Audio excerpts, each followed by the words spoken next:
Dan data dari Bank Dunia sudah menunjukkan dari dulu sampai sekarang pajak PNBP, royalti, cukai kita tetap tidak ada penambahan. Pada saat Kambodia, Pak Dhani, tadi Pak Dhani bilang kan Filipina. Saya menunjuk negara Kambodia. Kambodia lebih miskin dari kita, lebih miskin dari Filipina. 10 tahun lalu, penerimaan negara, yaitu termasuk pajak, cukai, PNBP, royalti, ya, dari emas, tembaga dan sebagainya, batu bara, juga biaya masuk dan sebagainya. Kambodia itu 9%. Indonesia 12%. Itu 11 tahun lalu, 10 tahun lalu. Sekarang, Pak Dhani, Kambodia 18%. Indonesia di mana? Tetap 12%. Berarti apa? Berarti nggak ada kenaikan. Nah, itu bedanya apa, ibu, bapak-bapak? 6% kelihatan kecil. Tapi 6% dari suatu ekonomi, PDB-nya adalah 25.000 triliun. 6% itu 1.500 triliun. Defisit APBN kita 300 triliunan. Tidak sampai 400 triliun defisit. Berarti kalau memang aparat pajak, aparat bea cukai, aparat semuanya itu bekerja dengan benar, Indonesia bukan negara dengan defisit. Indonesia negara surplus. Indonesia negara kaya. Kita bisa memberi bantuan luar negeri kepada negara-negara miskin lainnya. Indonesia superpower.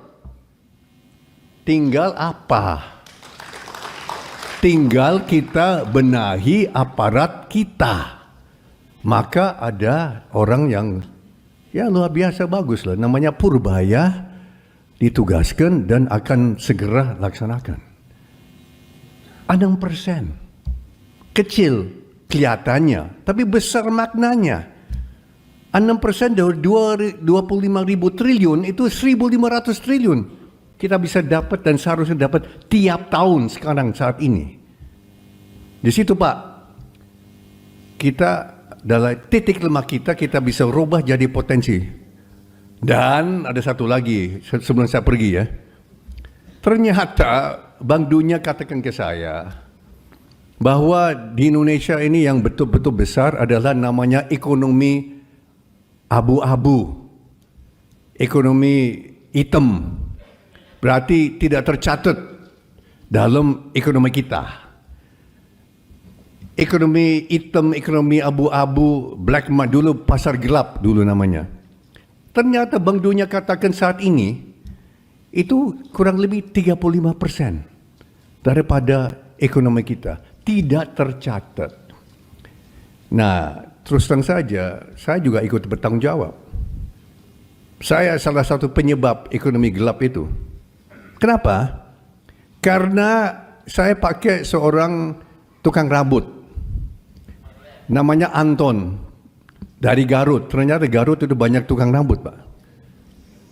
Anton ini datang besok kalau salah jam 9 ya, Anton datang mau gunting rambut saya, agak cukup. Dan selalu kalau dia ini, saat saya membayar, tahu saya bayar apa? Dengan uang tunai. Tidak ada kwitansi, tidak dipungut 11%. Ya maaf. Dia tidak minta, saya tidak kasih. Saya kasih cash. Dia senang, saya kasih tip lagi besar. Oke. Tapi bukan hanya saya saja. Pak Wakil Menteri Keuangan, mantan, Pak Anggito juga mengakui. Dia juga Wakil Menteri Keuangan bidang penerimaan negara, Pak. Dia mengaku ke saya, dia juga sama. Tukang rambut dari Garut juga datang. Dan tidak dipungut 11%. Dan terusnya dan seterusnya. Coba. Ibu mampir di warung Tegal, ya apa ibu ditagih kwitansi, dikasih kwitansi, ibu bayar 11%. Coba dipikir, kita semua di sini ikut bertanggung jawab, kita semua di sini bersalah. Nah pada saat itu harapan bangsa kita, bayangin pada saat nanti semuanya masuk ekonomi yang benar, yang tercatat, dan nanti ada Ada program nanti digitalisasi. Semuanya nanti berupa BLT dibayar ke rakyat, ya, fakir miskin dan sebagainya. Itu nanti akan dibayar dengan handphone.